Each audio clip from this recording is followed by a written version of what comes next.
This is a free download from the BBC. For more information, go to bbc.co.uk/podcasts. Wait, don't say anything funny yet. I'm not ready. Well, you won't be contributing to the humour, so... Wait. Okay, and begin. Hello, you're listening to the Iain Lee podcast, which you downloaded for free. Well done. If you'd like to hear all the stuff that you've missed, well, you come to the right place, because this is where we put all the stuff you've missed, OK? Well, they might not be like stuff... this. It might and not, that. It might... And a bit of this. They might have already heard it. It might not be stuff they've missed. If they're listening to the show regularly, they won't have missed it. If you didn't miss it, well done, you're going to hear something again, and it's going to be brilliant. Like this. We shouldn't let her do that. No. Again. And that. And mostly this. I'm not playing clips there either. Across beds, hearts and bucks. This is BBC Three Counties Radio.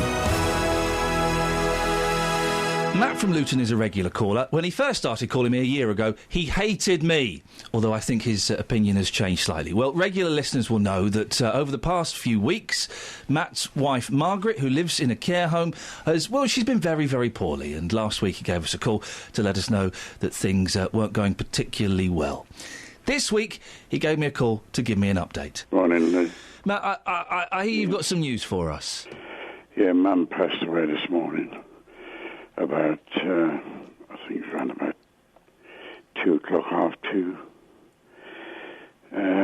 She went very peacefully, and all the girls are there, and Paul, Julie, Helen, Claire, they're here now, because we waited, and Neville's come and picked her body up, and then we come back to the house, Margaret's home, as I call it.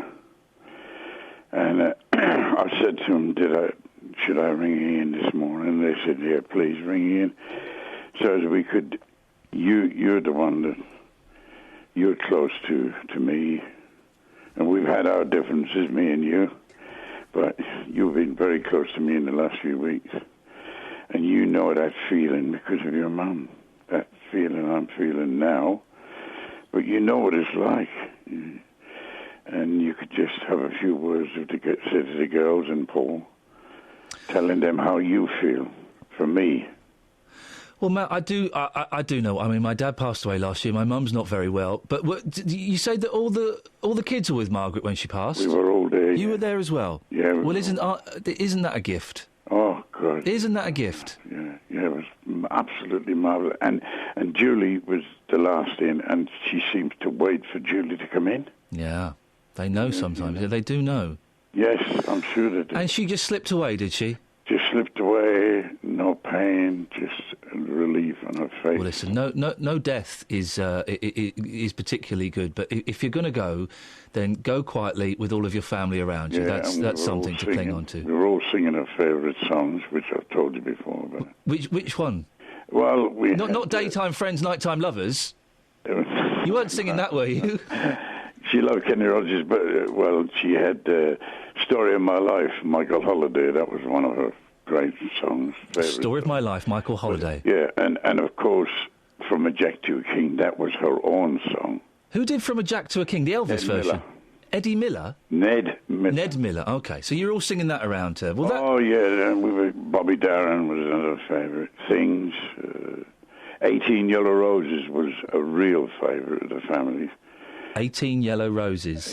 Bobby Darin, yeah. Bobby Darin's fantastic. Well, it's marvellous that you were all there. How are you feeling, Matt? Has it had time to sink in yet? I feel very lonely. Yeah. Empty. But you see, I'm lucky I've got all the kids around me.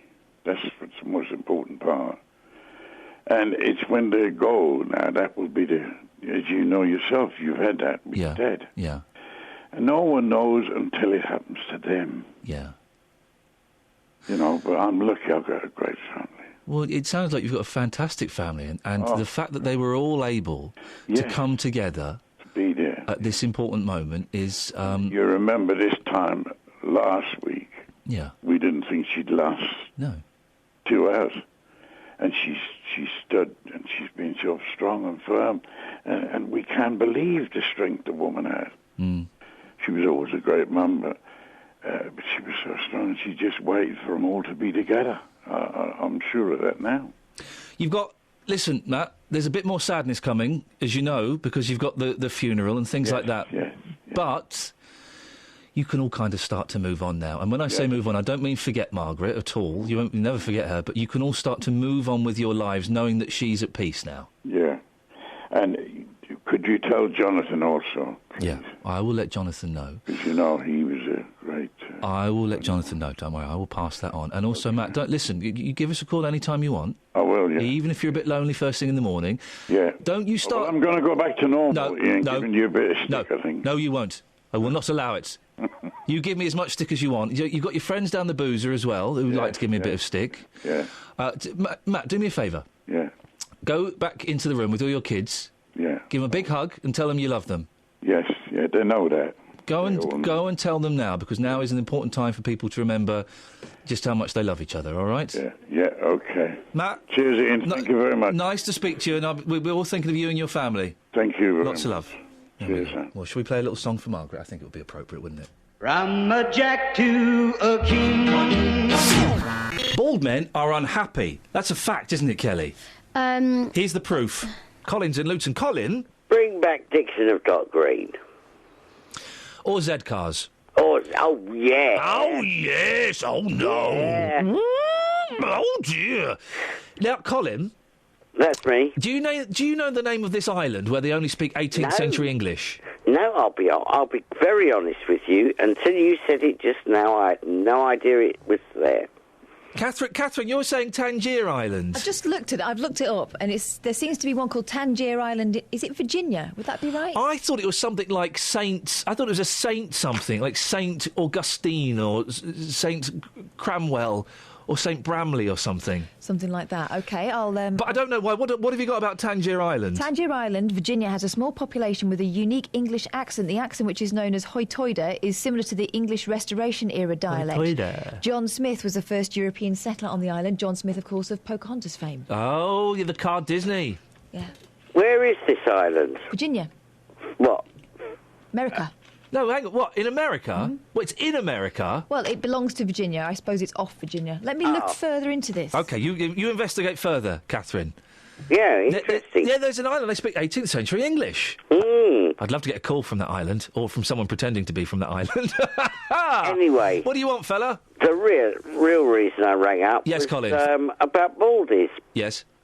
I started going bald in my late 20s. Oh, mate, I'm so sorry, Colin. No, don't be. Oh. I just look at it this way. Yeah. I bought myself some of these clipper things, you know, the electric ones, and now I just go over it with no sort of extensions on it. What? And it saves me loads of money on shampoo and, you know... Hang on. Colin, what's that noise I can hear? Oh, it's the sound of someone clutching at straws. No, all you can say that's good about being bald is you save money on shampoo. Oh, mate. You miss the joy of standing under a warm shower first thing in the morning, lathering your head up, giving it a good scratch and watching those bubbles as they float down your back. The flannel. And Bob's your uncle, it's done. Colin, listen, if scientists have found an injection that will cure you... No, I wouldn't. Yes, you would, no, mate. No, I would yes. not. No. Even if I had all the money in... It's free. I'm going to give it to you. I'm going to give it to you for free. No, okay? I wouldn't. I'm quite happy. But you're not, Colin. I am. Don't try and twist me. No, I'm not trying to twist you. You're twisting my melons, man. You talk so hip. Inside, you know... When you dream, Colin... Do you dream that you have hair? No. I don't believe you. No. It's like the lame dream they can walk and blind people can see in their dreams. Colin in Luton dreams he has a full head of hair. No, what would you go for? You liar. What would you go for? Would you go for a Lawrence Llewellyn Bowen? Fibber. Or would you go for a Roger Daltrey perm? No, none of those. What would you go for then? I'm quite happy without any hair. Oh, Colin. Well, listen, you keep on saying that, and maybe one day, you just might believe it. Just think, in the summer when it's hot and sunny, my bald head goes a nice mahogany colour. The thing is, Colin, think of all the money I'm saving on sun cream that I don't have to put on my bald head. I don't use sun cream. Well, then you're a very foolish man. Hair is God's protection from sunstroke. Jane's in Aylesbury. Morning, Jane. Right, I was going thin on top, and I went to the doctor and said, it's genetic. Oh. I wasn't happy with that. No. So I went to a health food shop. Yes. And I also read through a book that if you have sea kelp, copper and zinc, you take these and your hair grows back, and my hair's growing back. Permission to speak freely? Go on. I don't believe you. You don't believe I don't believe that works. What, you eat sea kelp, copper and zinc? Yes. And your hair grows back? Yes. Political reporter Paul Scoynes, have you ever heard anything like this? There's loads of mumbo-jumbo out there about health, Ian. That's what I'm saying. But he's the political correspondent, Jane. And he would never get involved with these faddy hair cure weight loss things, would you, Paul? No. I've no need. No. I mean, the 5-2 diet's not a fad, is it, Paul? I promise you, my hairdresser has noticed I have got new hair growing. And I have... Sorry. That's lovely. No, I'm saying that's great. Is it any? Can it be proven to be part of kelp? Do you think? Is there any evidence for that? Let's put it this way. Within weeks of me taking sea kelp, copper and zinc, new hair started to grow back. And did anything else change in your life at the time? No, I'd had surgery, so I was stressed out from that. But were you less stressed after that surgery? Yes, but the doctor still said it was genetic, something to do with my granddad, and I wasn't happy with that. So I read through this book, and it does actually work. So if anybody's speculating about trying to use it, it's not worth giving if you have a go and it works, why not? Well, Jane, you withstood a very tough questioning from a gentleman who has interviewed not only Ed Miliband, but also the Prime Minister. He's probed them, and he beat them. He couldn't beat you, Jane. I couldn't. Well done, Jane. You've passed. You're through to the next round. We'll speak more on it later. Paul Scoynes, political reporter. You're a potholer. Well, I've done it once. Have you really? Yeah. It sounds awful. It's brilliant. Why is it brilliant? Sell it to me. Okay, well, apart from the fact that it's terrifying in that way that makes you feel brilliant afterwards, it is just quite extraordinary. It was years ago, I went to somewhere in Wales, and I had to lower myself on a rope into this sinkhole, like you were saying earlier on, except the sinkhole was about 40 foot deep. So first of all, there's that moment of stepping over the edge, which is, it's like something that Indiana Jones would do. Indiana Jones? Indiana Jones. Is he related to Indiana Jones? You might have seen his work. Yes. Did you have a big hat and a whip? I didn't have a whip. No, but once you're underground, everything goes. Your sense of smell is totally different. The level of dark is you've not experienced anything as dark as that. Yes, you have to crawl through tiny cracks though, with water. And it's all wet. Yeah. No. There was this moment where we were in, and we were having, and the guide with us said, "Oh, you need to hold on to this rope." And there was a ledge, with some rope, and we didn't know it was a ledge. Of course, we were just holding onto the rope, and he said, "Don't step left. You probably don't want to do that." And but I should add that we'd had our lights switched off, so we were doing it in complete black. Why would you do that? If someone in a dark tunnel says, "Hold this," and you can't see anything, I'd be very suspicious. I'd do what they said, to be honest. Then we had to switch the lights on, and there was literally a bottomless drop down there. It was ridiculous. And then when we surfaced, honestly, I could smell everything. I could smell the The soiling of your trousers. The soiling of my trousers, the grass on the floor. How much does this cost to do? I don't know. My mum and dad sorted out. Do you not think maybe they were trying to get rid of you or something? I'd not considered that. No, OK. Well, don't consider it too much. You'll go mad. So I'm going to book some for us now, anyway. I'm just on the website, the British Caving Association. Do you know what, Scoins? Yeah? Book it. You want to do this? Book it. Do you want to do it? Yeah, I want to do it. I want to do it. Should I get in touch with the Gloucester Speleological Society? Are they Greek? I think they might be. Yeah, they do nice cofters. Yeah, let's do it. Okay. All right. I'm up for that. All right, fine. Okay. Yeah, I'm in. Can we count it as work? Because I can probably claim it back then. Yes, definitely. We can. We've got a nice... Book it. Seriously, I'm in. All right. We've got a nice text about you, Paul. Really? It's anonymous, so I don't know who it's from. Check the number, that's all. OK. Paul Scoins was on BBC One Look East last night. Is this correct? It's true. OK. I did my live debut. Oh, well done. How did you feel? Terrified. Good for you. I was totally shocked. This is you, seriously. It's not me. If this is you... Do you need to get that? I don't have your home phone number. Yeah, but I kind of think you might. Well, I don't. You've got that sort of... Honestly, that's not me. Hello? Ah! It's you indirectly, though, right? This has got to stop. I was totally shocked. Did you just dial that number randomly? As I always believed, he was an awful lot older by the sound of his voice.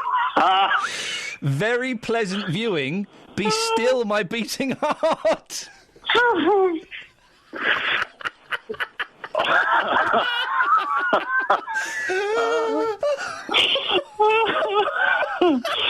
See, I'll get my comments from the text. Thank you, boss. See you later. Bye. Here's a self-contained little unit of laughs. Morning, Ian. What do you got for me, Gary? Oh, I was just basically saying, I just heard last of your conversation about potholing. Oh, yeah? I just wanted to know if you want to hear a little story about potholing. I'd love to hear a little. Do you know anyone who's got a story about potholing? Yeah, me myself, personally. That's a coincidence. Let's have it. Yeah. Basically, we went potholing once when I was younger with the school, like, down in Cheddar Gorge. Beautiful. And so while we was there, another school trip was there, and some young lad, he actually fell down one of the potholes and cracked his hip. Oh, really? And the bloke who took us, like, the member of staff, he was a qualified mountain and caving rescuer. Yeah. So he went and gave him a hand. And I know he's gone for hours, but he actually made it on that 9-9 programme. Oh. No, the 999 programme years ago. Oh, with Michael Burke? No, Alistair... Was it Alistair... Alistair McGowan? Yeah, him, that's the one, yeah. The Impressionist? No, not McGowan, the other one. That's Alistair McGowan? No, he's also done Police Counteraction. Oh, Alistair Campbell? Alistair Campbell, that's it, yeah. The former Labour spin chief? That's him. Yep, OK. Yeah, he actually made it on that programme. Were you not terrified being on 999? No, I wasn't on 999. Well, hang on a second, who was on 999? The young lad from another school who's actually done potholing the same time when we was there. So did you meet Alistair Sims? No, I didn't actually meet him, no, but I remember all the helicopters flying above us and all that lot, yeah. And so Alistair Campbell was on a helicopter. I'm really confused, Gary. Alistair... No. Alistair Campbell wasn't on the helicopter. He's done the programme 999, didn't he? Yes. And what I'm saying is... Or was it Alistair Darling? No, not Alistair Darling, no. Alistair Campbell. He done the presenter. He was the presenter of that programme. Ali Campbell from UB40. He was, and he was in a helicopter. And he rescued the lead singer from UB40. He rescued a lad with a broken hip. No, he didn't rescue him. He was presenting the programme 999. Alistair Cook. No, not Alistair Cook. He done Police Counteraction. Yeah, that was Alistair Cook, I think, wasn't it? Alistair Cook, was it? Oh, it might have been then. Yeah. I know he got done once to drink driving. Yeah. No, that wasn't Alistair. No, that wasn't Alistair Cook. Was it Fred Alistair?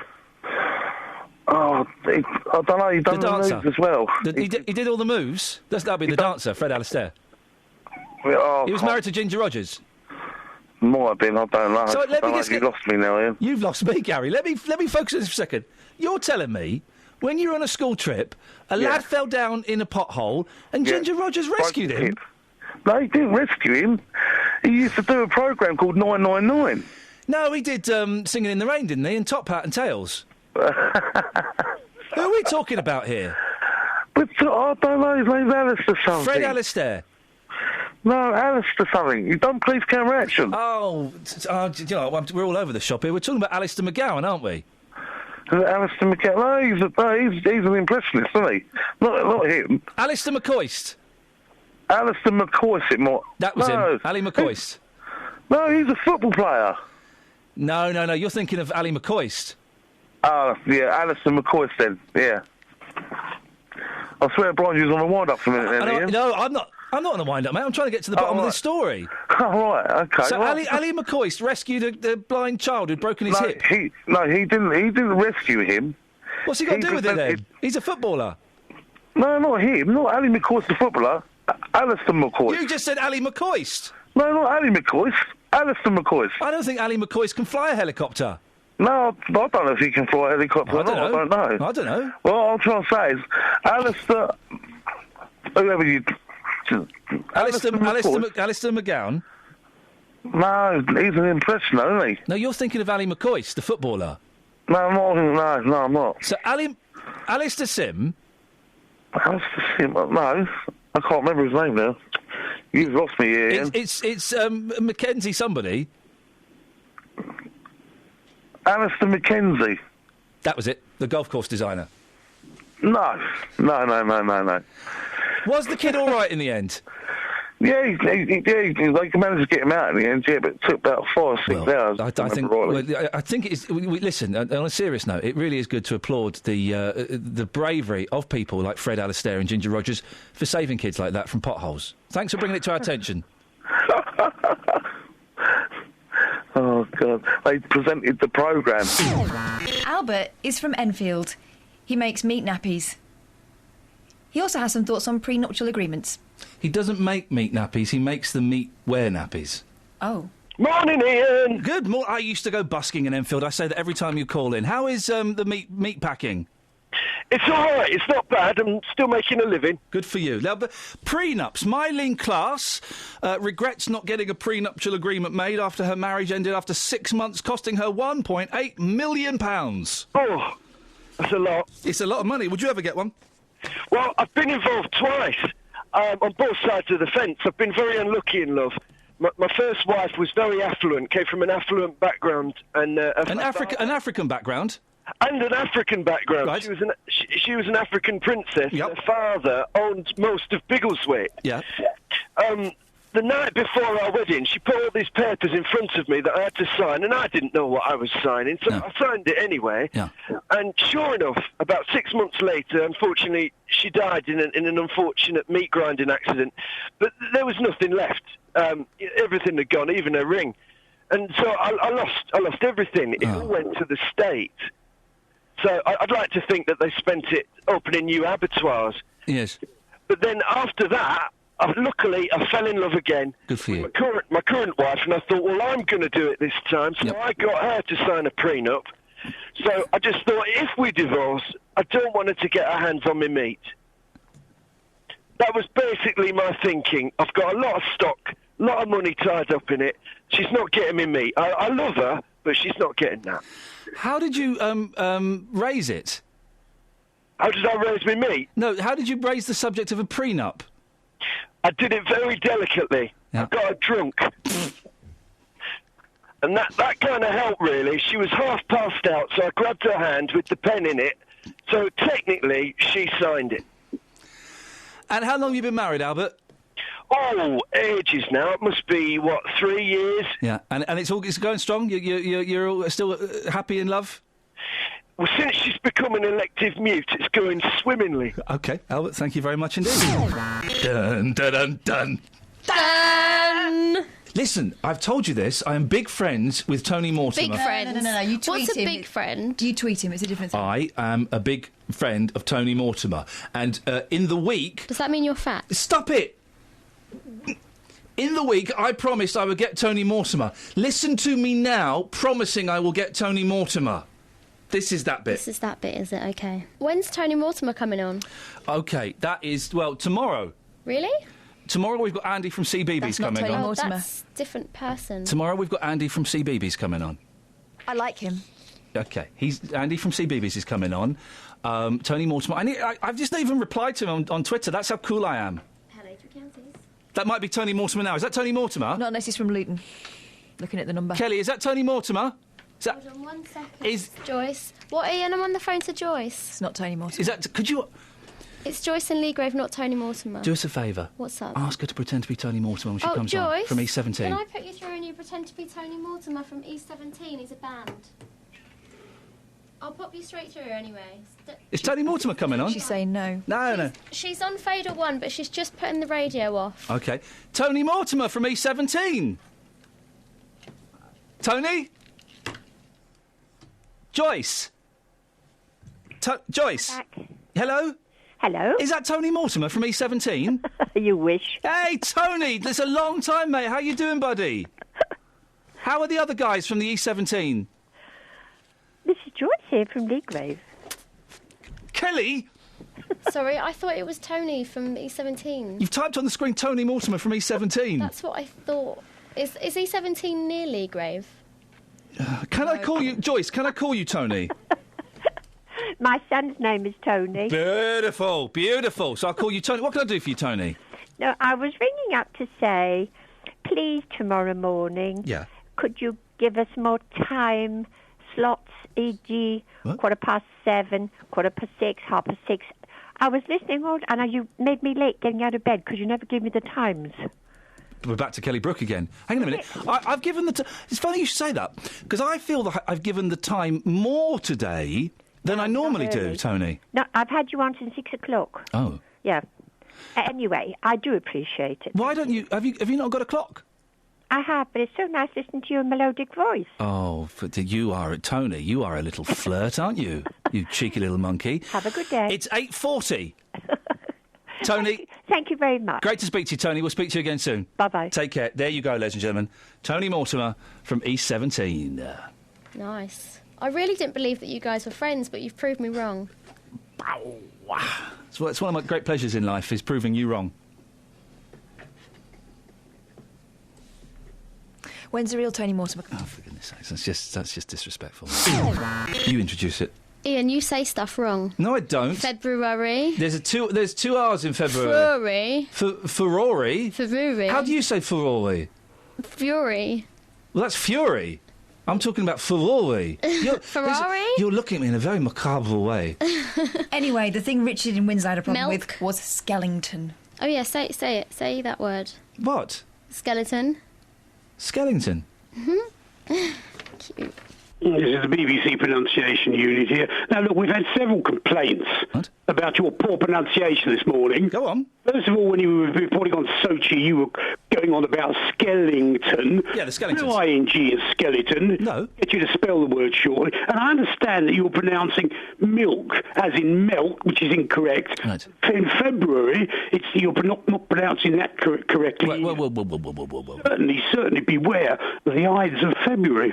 Listen, how many R's are there in February? Not as many as you just said. I've said 2. No one pronounces the first R. Start with basics. Let's go back to skeleton. Oh, because you've lost... Hang on a second. You've lost... You know you've lost the February argument, so you want to go on to skeletons. Away you go. Well, you've lost... Exactly how many... You've lost February, so let's move on to skeletons. Go. Only that, don't bully me. It's bad enough you bullying your poor young lady assistants there. They're not that young. Whoa. There you go. You see, that's the reaction you got there, and you were trying to help them. Don't help women. Albert's call this morning. So listen, you lost February. What's this about skeletons? Go on. Well, can you spell skeleton? Yeah, skeleton. So why are you saying ing in the middle of it? I'm not. If you listen very carefully, I'm not. Warn you, beware the Ides of February. skeleton, spell Skellington. Yeah, no, not ing. You're saying ing, Skellington. Well, I'm not, because that's not how you spell it. People say onion or chimley or H. It's skeleton. It's not Richard, you don't pronounce it skeleton. You're thinking of Benetton. Pronunciation Corporation. You're thinking of Benetton, the shop where they do the pictures of the sick people. I know my Benettons from my jewellery. All right, spell Benetton. Why? Because you brought Benetton into it. No, I didn't. You did. You said skeleton. You brought Benetton into it. I said skeleton. Skeleton, yes. You're saying Skellington. I'm not saying Skellington. I'm saying Skellington. Sorry? Exactly. I had to accept your apology. Thank you.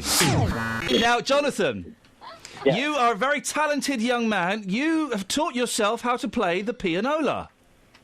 Yes, I have indeed, yeah. And you claim you can play anything just by listening. You listen to it, you can sit down, and with a little bit of kind of working it out, you can play it. Well, yesterday we set you a challenge, didn't we? You did indeed. Can you play Tupac, or as I like to call it, Bruce Hornsby and the Range? Could you play this? We played this to you. We're all miming it here now.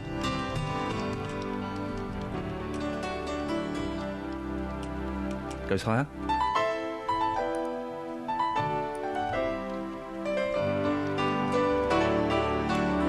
That was the challenge, Jonathan. You've had about 23 hours.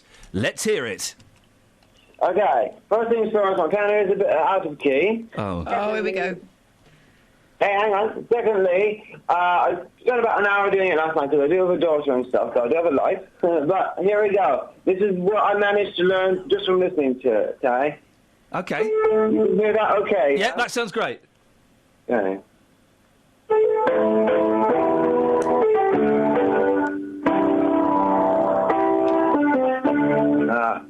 Sorry. Oh, it's going so well. I'm sorry, I got a bit nervous.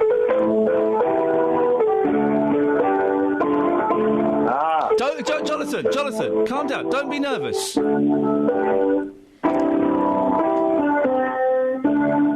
Jonathan? Would it help if I wrapped Tupac over it? No, that would make things worse. Jonathan, don't be nervous. We're all friends. He's made a right pig's ear of this. Well, actually, he's doing pretty well, considering he doesn't read music. Catherine says you're doing very well. Don't be nervous, Jonathan. We're all friends here. Sorry about it. Take a deep... Don't... Hey, listen, don't apologise. You're being an excellent sport. Take a deep breath, close your eyes, and just feel the music.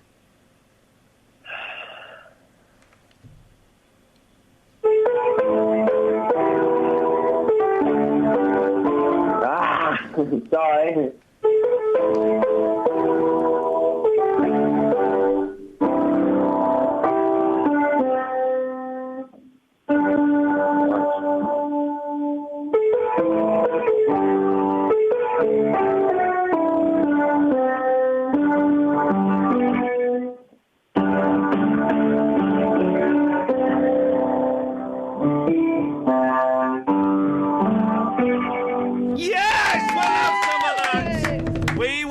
Some of that, Jonathan. Well done, oh. There's the chorus. There's what? There's the chorus. Hang on. Oh, blimey. Oh, he's taking it to the chorus.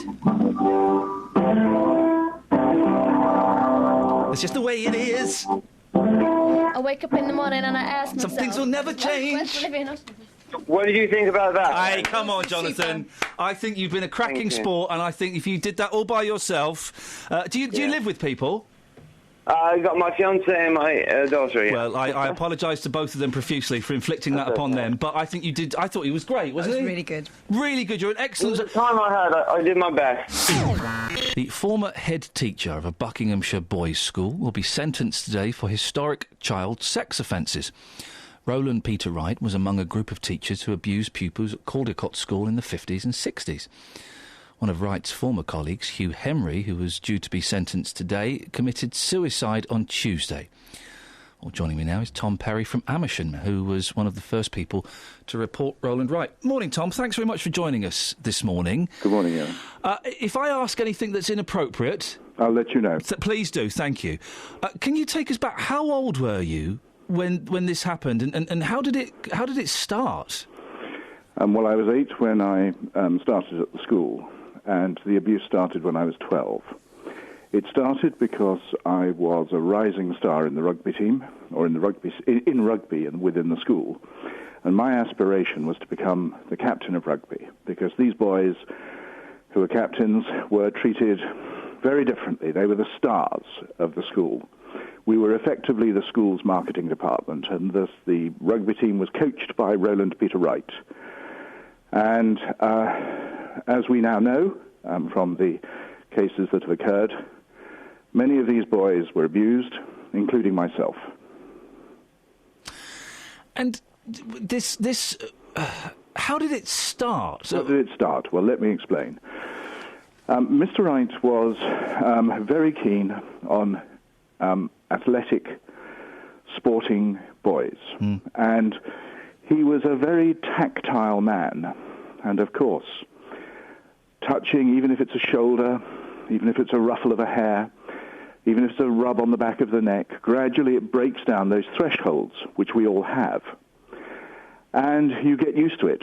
And boys were going in and out of his bedroom, and his bedroom was right next to the senior boys' dormitory, senior boys being no older than 13 years. And we would be going in and out of his room regularly, unstopped. There was a protocol to that. If you were in the sporting elite, you could do that. If you were anybody else, you certainly couldn't. There was no lock on the door. You knocked, walked in, that was it. And we were entertained. There were elements of home. There was a telly there, you know. I mean, I know this sounds really rather bizarre, but this was sort of all round about 1967. So there were little creature comforts, and this is what I said to you about, you know, the boys who were part of the first 15. They were the elite, and they had privileges, and this was one of the privileges. And we danced around him. It was quite extraordinary when I think about it now. But at the time, it was utterly normalized. And, of course, when you have all this tactile business going on, it's only a very short step away from it going a lot further. And that's precisely what happened. And as a boy, I was going to say young man, but as a boy, how did you feel? Did you appreciate the attention? Did you feel disgusted? What was going through your mind, or have you blocked that out? This is very simply, I mean, we were, how can I put this? I'm trying to put this gently and politely for your morning listeners. Thank you. We were put on pedestals, and to be candid with you, it's what everybody sought.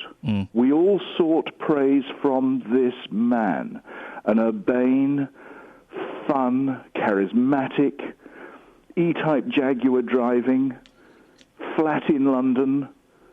We were all keen to receive praise from this man.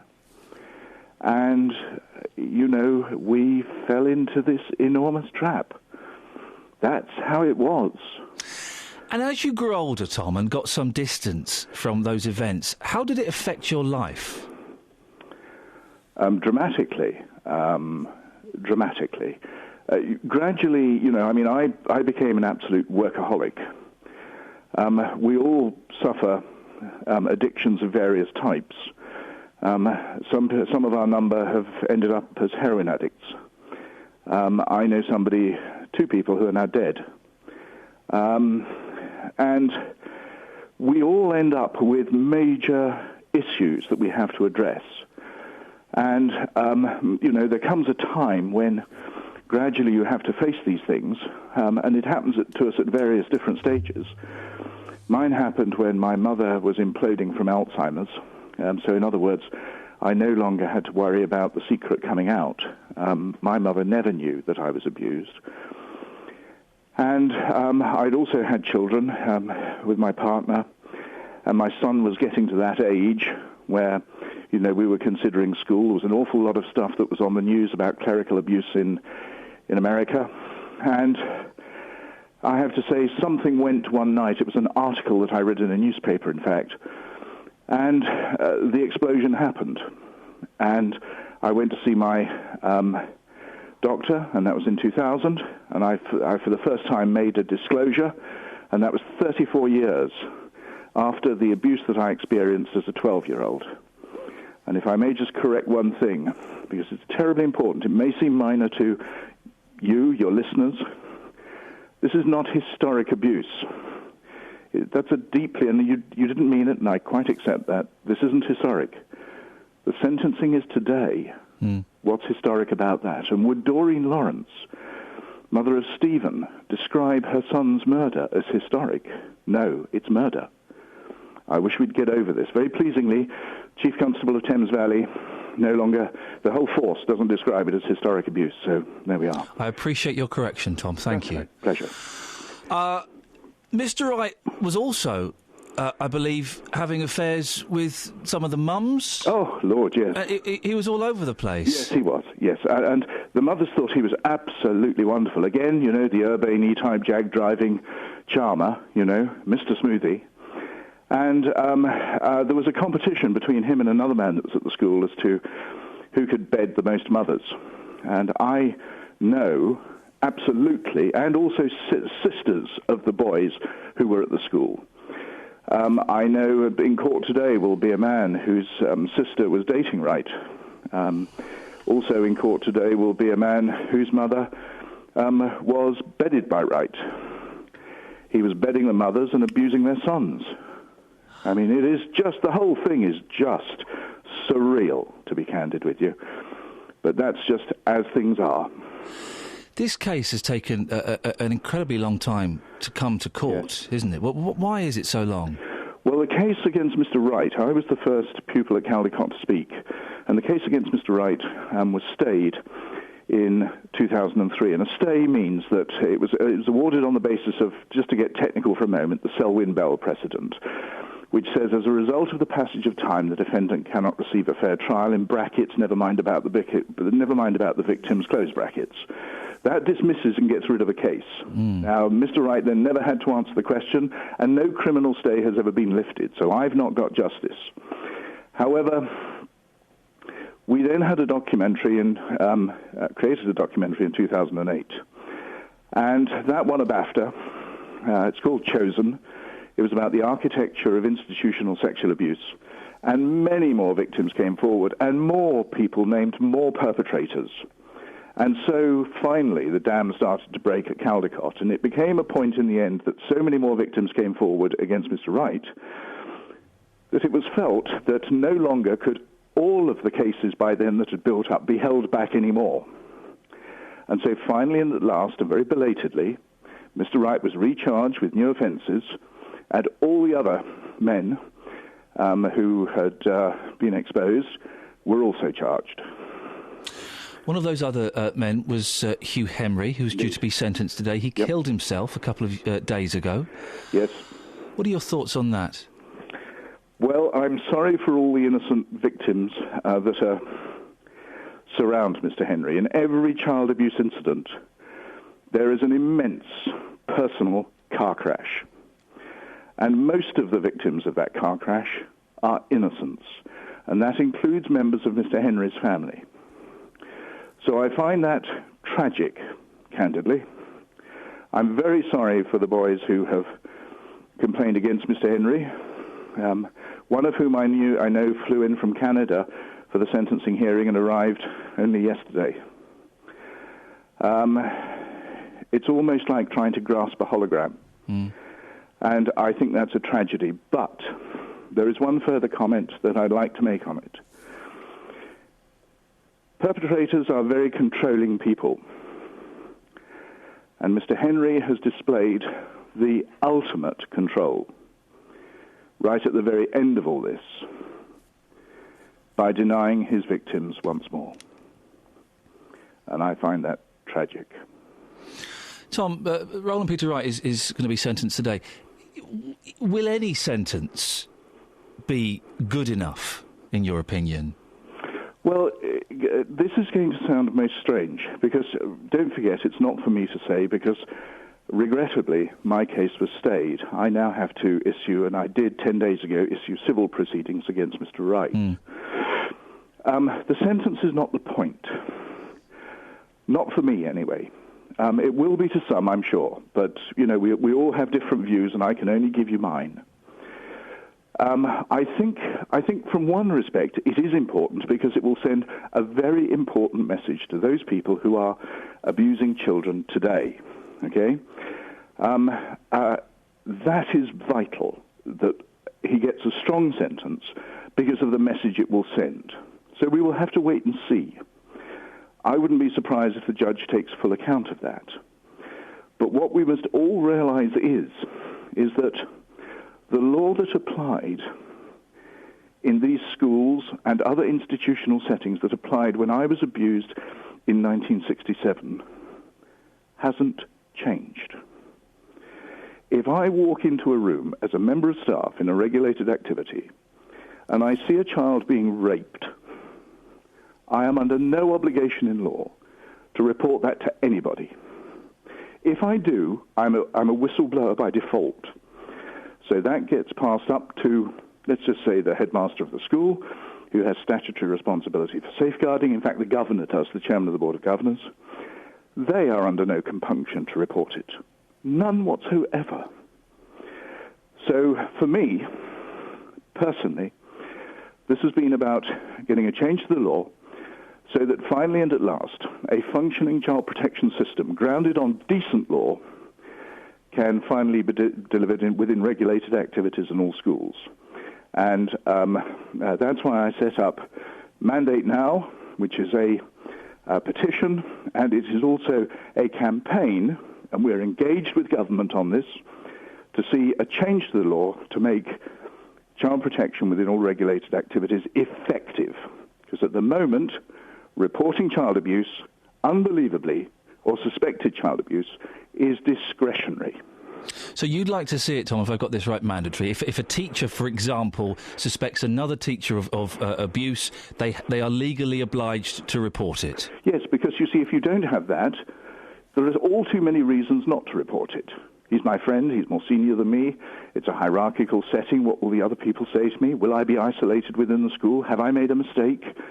There are a million reasons for not reporting. There are no reasons to report. So, you've got to put something in place to remove all that decision-making process. I must do it. If I don't, this happens. And that's what we need to have done. Tom, you say you've got a campaign. If people want to find out more, where can they go? Yes, if they go to...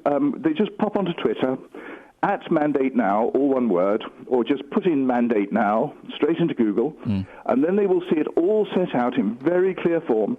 We've got a 5-minute guide on mandatory reporting. We've got the current law. And how children, very simply, you place a child in a school today, no matter what the school tells you, it's not the school's fault. It is the fault of the legislation. It is a hologram, and it delivers almost nothing.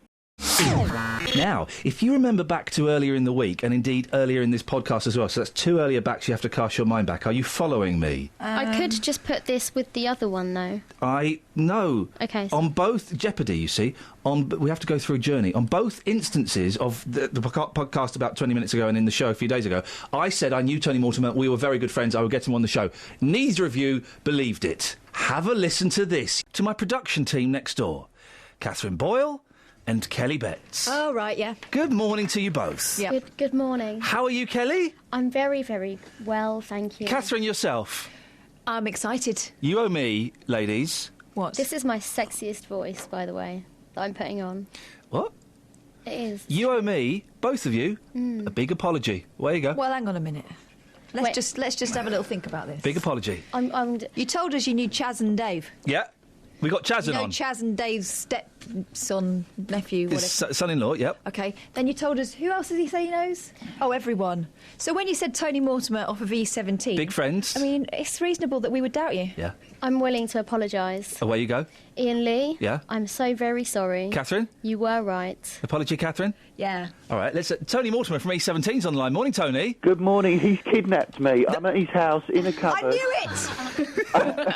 I was in the pub... and then I got bundled into a van. Shut it, Mortimer. All right. Shut it. Now, listen, can you tell my team, you and me, we go literally way back. Years. You see? He's been tweeting you for ages, hasn't he? He has. He's been stalking me, and I've notified the police 3 times. And this was the deal we cut. Our lawyers cut a deal. He'd come on the radio show if I stopped hassling him online. How are you doing, Tony? You all right? I'm doing well, yeah, not too bad at all. What are you up to at the moment? I've just done a little solo album where I'm doing a bit of chirping on it.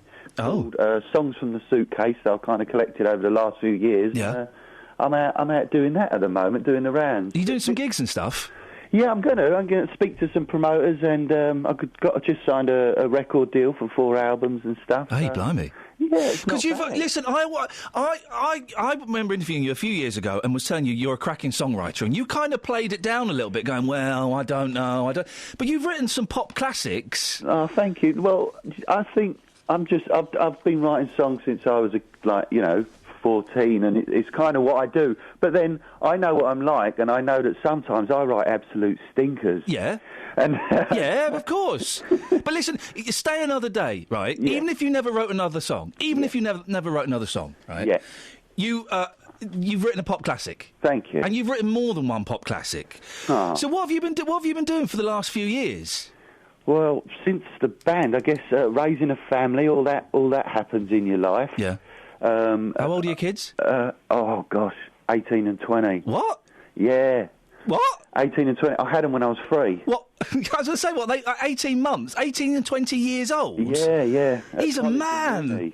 You're a proper grown-up now, Tony. That's official. It's just a matter of time before I'm a granddad, isn't it? You're really? old enough to be my dad. Oh, my God. Kelly, can I be honest? Could you stop flirting with him? Because this is really uncomfortable. I can't help. Tony, I have a very important question for you. OK. It's from my cousin Christine, who is a huge fan of yours. Hi, Christine. Are you still fit? Well, as you get older, you become more fat. So no. But I still train and stuff, so my heart and lungs are healthy. That's he's buff. He's buff is what he's saying. Because I saw you very kindly invited me to come and see E17 a couple of years ago without Brian Harvey. You still not talking to him? Oh, no, it's not. We're not talking to him. Come on, you had a big falling out. You didn't get on with him. He was a muppet. You sacked him and you got someone in. Is that what happened? That was all a long time ago. That was like 5 years in the space of 3 seconds, you just said there. Oh, OK. So I haven't spoken to him. We tweeted each other a little while last year. Well, a lot happened last year. It's only just started a new one, isn't it? Yeah. So we tweeted each other, and things are cool. There's no hard feelings. Okay. Is there any chance you lot getting back and doing something? I don't know. I mean, I don't know where Brian's at or anything like that, really, to be honest. So I don't know. Maybe in the future, see where he's at, where his head's at, what he's doing. Tony, stay there. Justin Dealey does a music show on Saturday mornings. Yeah. Morning, Justin. Morning, guys. We got Tony on. Oh, the legend that is. Fantastic. Legend. Yeah, you are a legend, absolutely. Ian, this morning I've been out onto the streets of Beds, Herts and Bucks, and I have been talking E17. This is a reporter's dream. Yep. Tony, people love you. Take a listen to this. Here we are, Lee. You are listening to the Ian Lee Breakfast Show. Tony Mortimer from E17's coming on. You were a massive fan of E17, weren't you? I was, yeah. I enjoyed their Christmas #1, Stay Another Day. Yeah, that was wicked. Stay now, stay now. Stay another day. What on earth was that, Lee? Don't know. It's a bit early. With this hat you're wearing today, you almost look a bit like Brian Harvey. Get out. You're still living the dream, aren't you? No. Morning, sir. What's your name? I'm Efren. What are you doing at 8:30 this morning? I'm going to work. Oh, Tony Mortimer from E17 is going to be live on the show. Yeah, but I'm not really familiar with this name. I'm sorry. E17? They were huge back in the 1990s. Where were you back in the 1990s? No. Oh, back home in the Philippines. So E17 weren't very big in the Philippines? No. Here's somebody else. Your friend tells me that you were a huge E17 fan. Is that true? Massive, mate. What did you love about E17 so much? The white suits, the lot. Joy, E17, you have a local connection. Tell us more about your local connection. I used to go to college with one of the brothers. I can't remember what his name is. I think it was John Hendy's brother. We used to do music technology together back at Oakland's college. Yeah, it was pretty cool, and he's a good guy. It was really nice to me and everything, so yeah. So you had a connection to their music? Yeah, definitely. Yeah. I liked E17 when I was growing up, so... What was your favourite E17 track? The one they did with Gabrielle. And if you ever fall in love again, I will be sure that the lady is a friend. Yeah, that was Wow, that was incredible. Lisa, we are rolling back the years today. Tony Mortimer from E17 live on the show. Okay. E17, your memories. They're a really brilliant band. They sang really, really well, and Brian Harvey was my favourite. So, did you find Brian Harvey sexy? Yeah, definitely. What was it about Brian Harvey? Everything. Everything. Just lovely man. Just genuine nice guy. What about Tony Mortimer? Tony's going to be on the show. Do you want to say hi to Tony right now? Hello, Tony, and you're a brilliant songwriter, and I think you're amazing. Now, listen, that girl singing, Tony, she wasn't bad, was she? She weren't bad at all, actually. You want to? We'll get her number Did to you get her number? I was going to say, that's amazing. You went to all that trouble. That's fantastic. I'm a great interviewer. I'm a great interviewer. I've won awards for it. Catherine is an excellent journalist. Fact. Turns out our children have learnt a few things from us. Maybe it's passed down through the DNA in the genetics, who knows. Andy from CBeebies came on. We let our kids interview him. Watch out, Paxman. Or Dimbleby. Or Norton. Andy Day from CBeebies. Good morning. Good morning, sir. How are you? Yeah, I'm good, thank you. Are you causing trouble for my team? What's going on, mate? Yeah. What's going on? Of course I'm not. Of course I'm not. Now, listen, we just had Tony Mortimer on from E17. If I'm honest, the nicest bloke in the world. It was such a good interview, Andy. We considered for a second sacking you off. No way. Don't say that, because you were late as well. I was thinking, I was right by the phone, 1:45. I think, oh, no, he's not going to call. What's going to happen? He was sucking right up to Tony Mortimer. I wasn't sucking up. He's a good mate of mine. And Andy's a good mate of mine as well. You've been tweeting him. That doesn't count as a mate. We are good mates. We are good mates. We go way back. Yeah, you see. Now, Andy, listen, for those who don't know, if you've not got a kid who's under 5 years old, you'll have no idea who this gentleman is, which is a shame. You should do, because you're brilliant. You're one of the CBeebies presenters. You're the tall fella with the big bushy hair. Really tall. It's been ridiculously tall. What's going on there? Almost as tall as you. You're taller than me, man.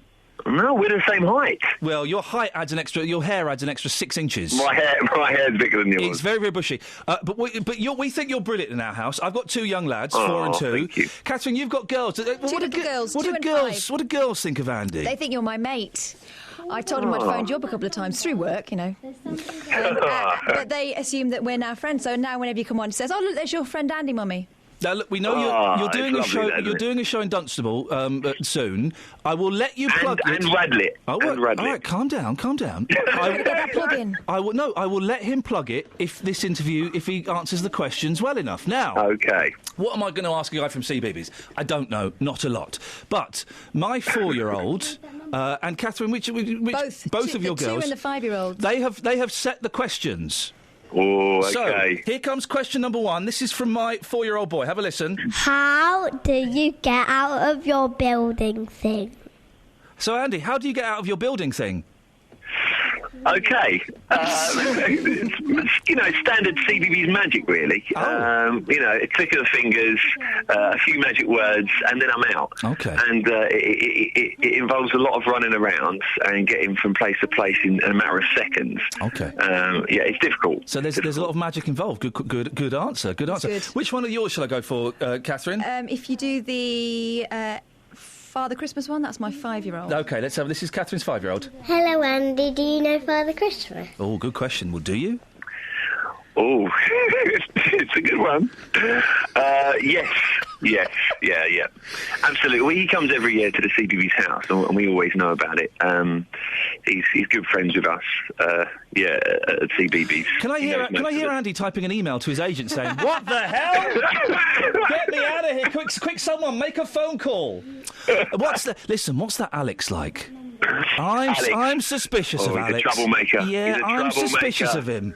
Yeah, he's a troublemaker. He's short. What can I say? He's short. He's half the size of me. You could put him in your pocket. Literally. He had the idea for Grandpa in my pocket. We was going to call it Alex in my pocket. Oh, by the way, the new Grandpa in my pocket. Yeah. Oh, what have they... I know you can't comment, but Catherine and I, what have they done to the new Grandpa in my pocket? Oh, no, why did you not like it? It all seems a bit green-screened, and I'm not so keen on those two young kids that are in it. I don't think they're as good as the original fella. I know he's grown up. He's a bit too big now. It's always like a sequel to something is always hard to bear, isn't it? So it takes a little bit of getting used to, but I think you're adapt to it. I think, I tell you a programme we do like, your programme, where you and Kip, where you go off around the world. Oh, thank you, yeah. It's good fun.